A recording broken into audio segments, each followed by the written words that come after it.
since the presidential election, there's been a lot of rhetoric, a lot of talking about what Trump's going to do as president.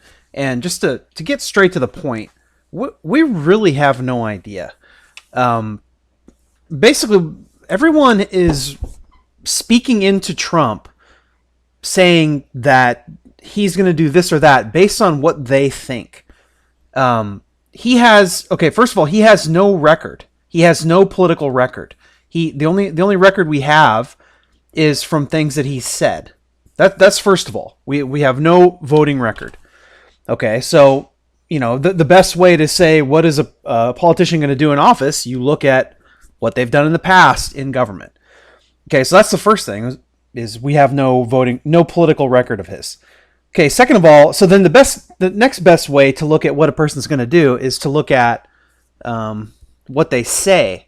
Now, Trump has said a lot of things, but if you notice anything about Trump, he's not a precise speaker, right? I mean, he's almost as bad as me. Well, no, I guess I'm not.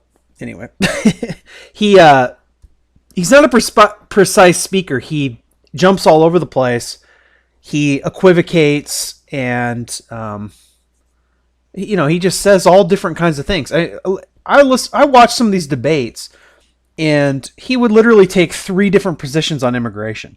I mean, if you counted up the number of positions that he's taken on immigration, I would say it's at least 6 different positions. And I frankly don't think he has a very clear notion of what his immigration policy is going to look like. I really don't think he knows. I think Donald Trump has a few things in his head that he's going to do. Okay. And if you watch the 60 Minutes interview, which is what a lot of people have been pointing out that happened this weekend, or that it was played this weekend, they're pointing out all the different things that he said. What I think is that he thinks that just like in business, he's going to make a decision. People are going to bring him information, and he's going to make decisions. And I think that's what he's going to do. I think he knows that's what he's going to do. And I think that that's how it's going to go. And that's fine as it is. But to think that, for example, he said, we're going to build a wall.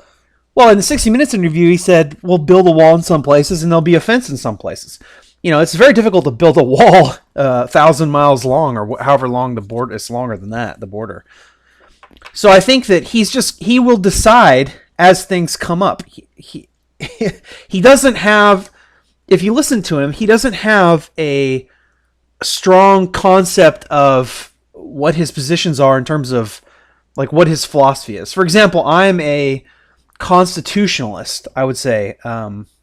A Christian constitutionalist is kind of my political philosophy and worldview. All right, so everything that I think is based on that idea. So basically, the original intent of the Constitution, the Declaration of Independence, all of my philosophies flow from that.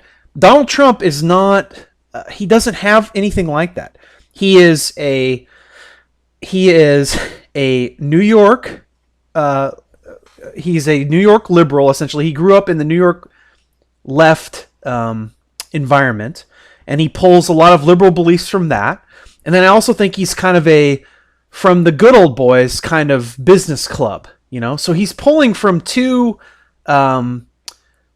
different backgrounds, I think. He's pulling from his living in New York, growing up in New York, and then he's also pulling from doing business with a lot of people, building a lot of things. And those are two, in a lot of ways, they're very different kind of experiences. So I don't really, and to back up what I'm saying, he's been a Democrat almost his entire life.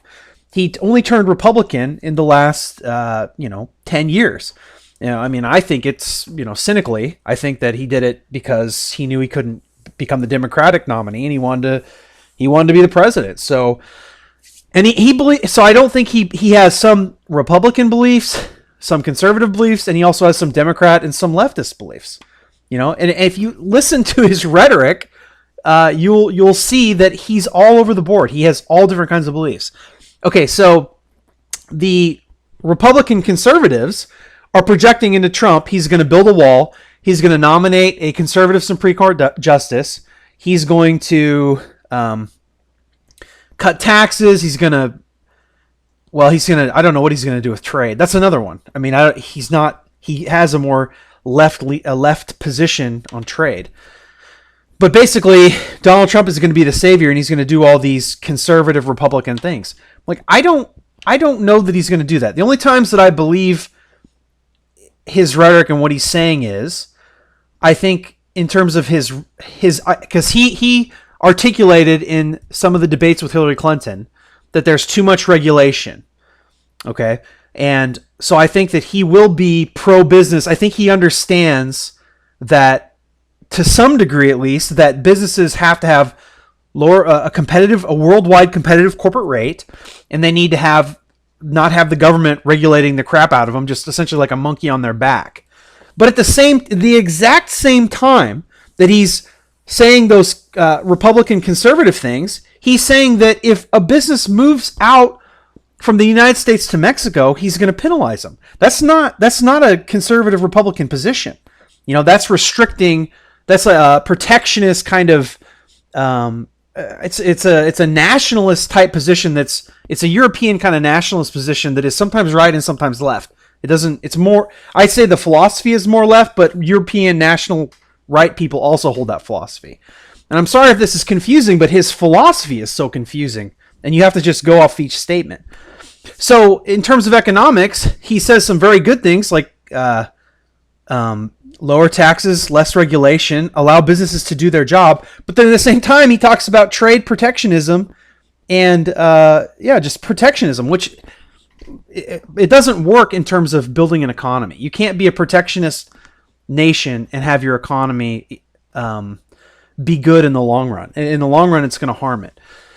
So then the Republicans think he's going to do all this kind of stuff. In the border, they're like, oh, he's going to deport everybody. Well, sometimes he said he's going to deport all the illegal aliens, and then in the 60 Minutes interview, he says they're going to get rid of all the criminals first, criminal illegal aliens. They're either going to incarcerate them, deport them. This is what he said on 60 Minutes, and then they're going to look at the other ones. And I kind of believe that what he said to Leslie Stahl in that interview that's what he is actually going to do. I don't think he's going to deport everybody right off the bat. I think he's going to do just what he said to Leslie Stahl, because it's a measured, logical approach. Okay, let's go to the left. So the left is projecting onto him. They're saying he's a racist, he's a homophobe, he's a sexist. What are the other isms?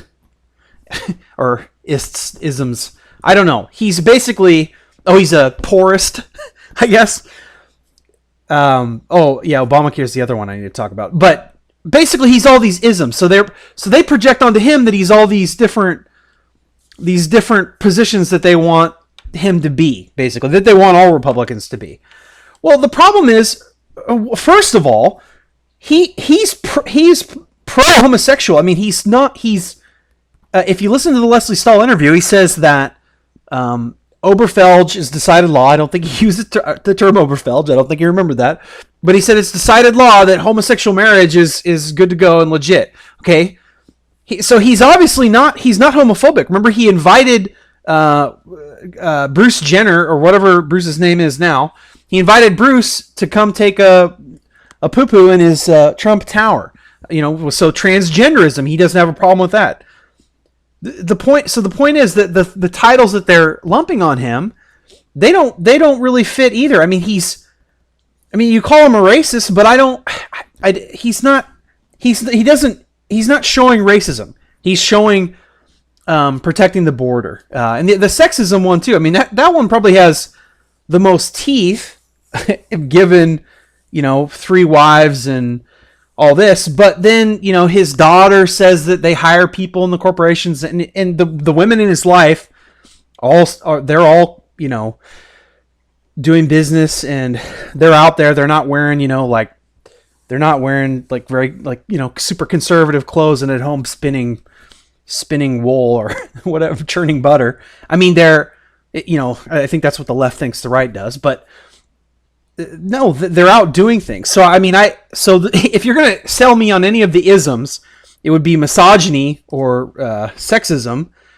But even then, it's, I just think he's kind of not a very, very good person in terms of, he's on his third wife. But anyhow, So they're projecting onto him, he's going to deport all these different people, and he's going to, he's courting racist groups. And it's basically the BS that they're always they said these same things about Romney and McCain and George Bush before him. It's this deserves a whole different video, but they're basically dumping on him all those same terms that I don't really think he is. Oh, and so with Obamacare, Republicans are like, oh yeah, he's going to repeal and replace. He's going to give us freedoms. He said he's going to repeal and replace it, but he also said he would think a single payer system is good, or maybe the best thing to do. So he said he's going to repeal and replace, and he's going to give us something great. I'm going to give him something great, but he is definitely. It seems like he's willing to have a system that is more intrusive with the government. So I mean, we really have no idea what he's going to do. We have no idea what he's going to do with Obamacare. We really have no idea, and the left is worried. Oh, he's going to repeal the Affordable Care Act. We're going to lose Obamacare. It's like he might give you something that you want more. Oh, and also with Obamacare, he said he's going to keep the pre-existing condition coverage. Which, by the way, you can't. If you're covering pre-existing conditions, you shouldn't call it insurance anymore because it's not insurance. That if you cover pre-existing conditions, you're not insurance, because what insurance does is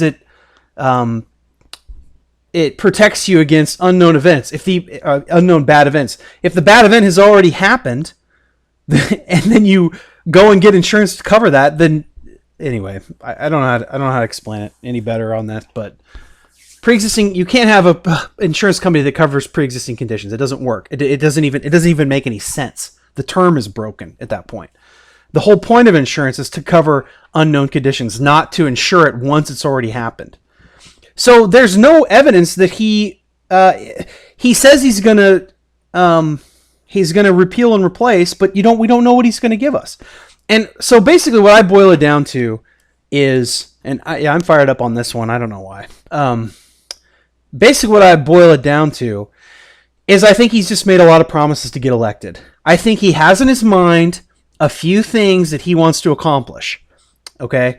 And if we've seen anything about what I've seen from Donald Trump, when he's talking to people, if you watch the interview of him talking to Chris Matthews offline, where he wasn't on the show, but they still had the mic on him, he's just talking to him. He's like, "Oh, hey, you weren't very fair to me. I thought you were going to come down and golf with me," and all this kind of stuff. Like, he's like really buddy with him when he's off the camera. And I think a business leader, a person like Donald Trump, you have to shake a lot of hands. You have to make a lot of friends. And I think that's what he is. I think, and also if you see every single general that I ever met when I was in the Marine Corps, every single one of them was nice. There was not a single one of them that was like mean and stern. Every single one of them was like, "Hey, how you doing?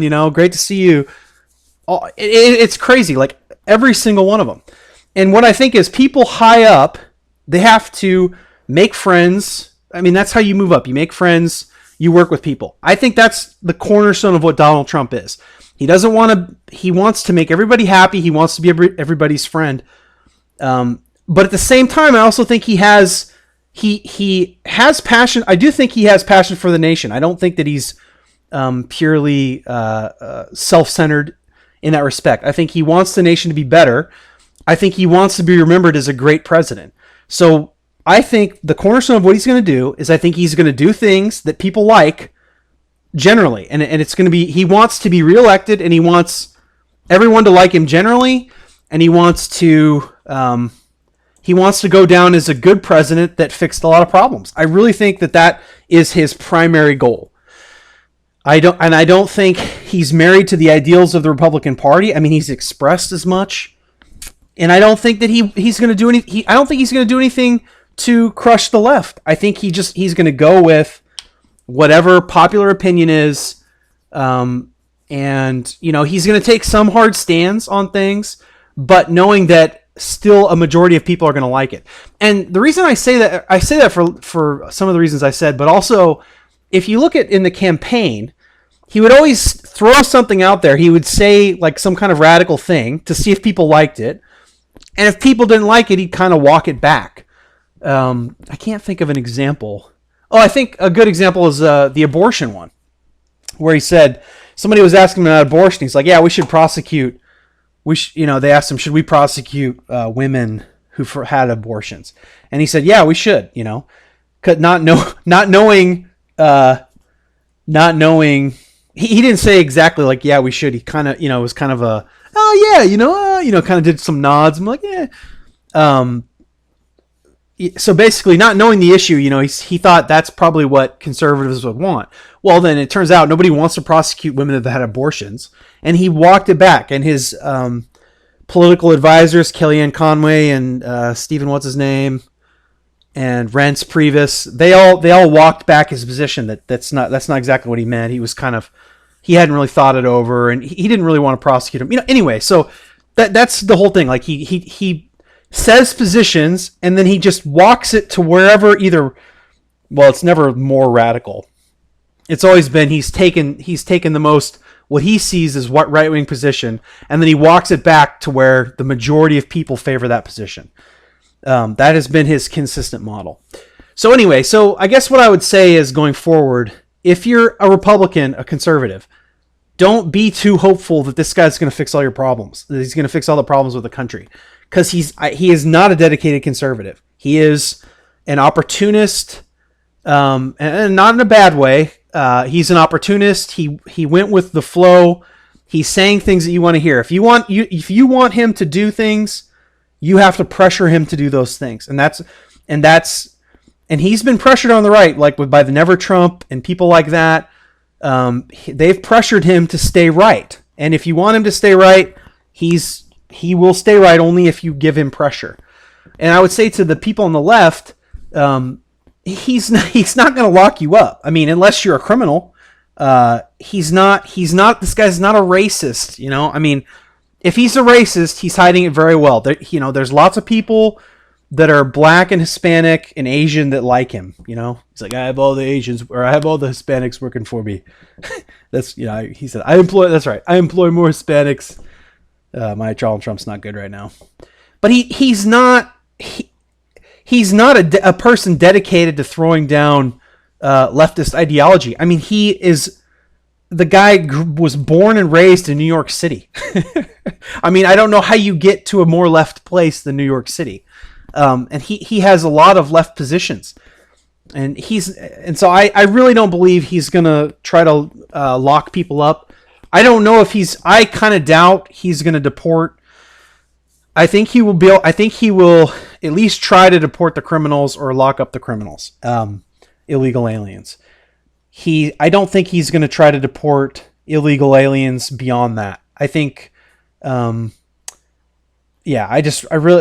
it's not politically popular, frankly. And I think he's going to go with whatever is politically popular. I mean, I think, it's just not. I mean, you have a hardcore 20 or 30% of the country that wants to throw every illegal alien out. Okay. But there's not enough people that want to throw out, the kids of, that they have anchor babies, and not everybody wants to throw those people out. They're soft-hearted, and they want them to just succeed here. I don't know. So I just don't think he has the political will to do that. So anyway, so the bottom line is Donald Trump is an empty canvas. None of us know what he's going to do. We have no idea. It's going to be very interesting. I hope that we get some business reform so that our economy can start growing. That's kind of my only hope. I hope he doesn't start a trade war. That's my biggest fear from Donald Trump, because that's what Herbert Hoover did with his trade policies. It led to the Great Depression, which then led to World War II, and so that's what I'm worried about. But anyway, so that's the video. Please like and subscribe if you enjoyed it.